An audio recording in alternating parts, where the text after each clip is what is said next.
Hey everyone, welcome back to another bullet train devlog. I'm creating somewhat of a reverse tower defense roguelike game, and then let's get into what I did last week.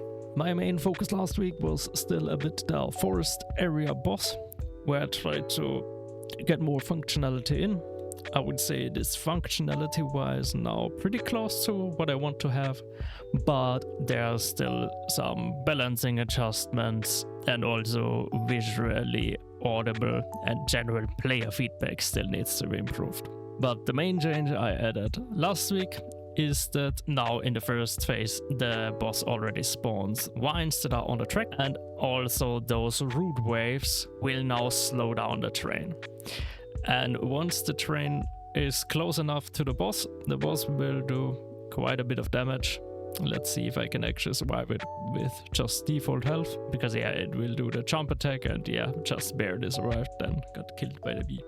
So yes, that is the general idea. Every time you get hit, the boss comes a bit closer, and if it is close enough, it will release a quite heavy attack on your terrain.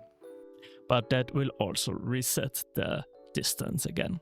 So the main focus of that boss is to just not get hit. Of course, you can heal if you have an actual train. I'm currently just using the starter train to, display things. But yeah, of course, if you have the actual weapons and everything, you will have a lot more options to defend yourself against all the damage the boss can do. Or you just dodge everything. Both is possible. While the forest boss was the main thing this week, I also started on the ice area.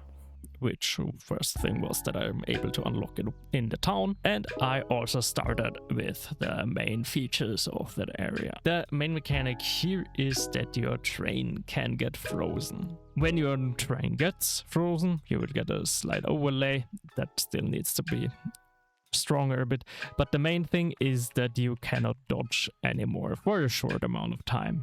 This is for now only the feature that I implemented, but I think it can lead to some quite interesting situations. But I still need to work on how to really capitalize on that. Apart from that, well, what you see with current quite rough visuals is also that there is a tower that launches blocking obstacles. I think that can be quite interesting and currently not visible, but also something I want to have is that there will be towers that appear in the water around the train. So basically off-track annoyances that will just need to be targeted, and that also change up the game a bit. There will be other towers, of course, that can also freeze your train, so that will be something for players to look out for. But this will also be likely the thing that I will continue working on next week. I will likely split it a bit between the forest boss and the ice area, because I wanted to take a bit of a break from the forest boss so I can maybe evaluate it again after a few days and check if I'm really fine with it, and then trying to clean up the boss visuals and stuff like that a bit more. But my main focus will for sure be the ice area then. While I have some unique towers and features for it, I still think I need to figure out how exactly I will use them.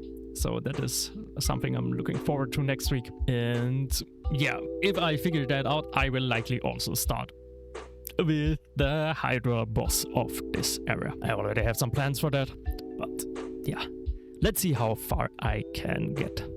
But with that was already everything for this week. So as always, if you have any suggestions or ideas, leave them in the comments. Otherwise, I will see you next week.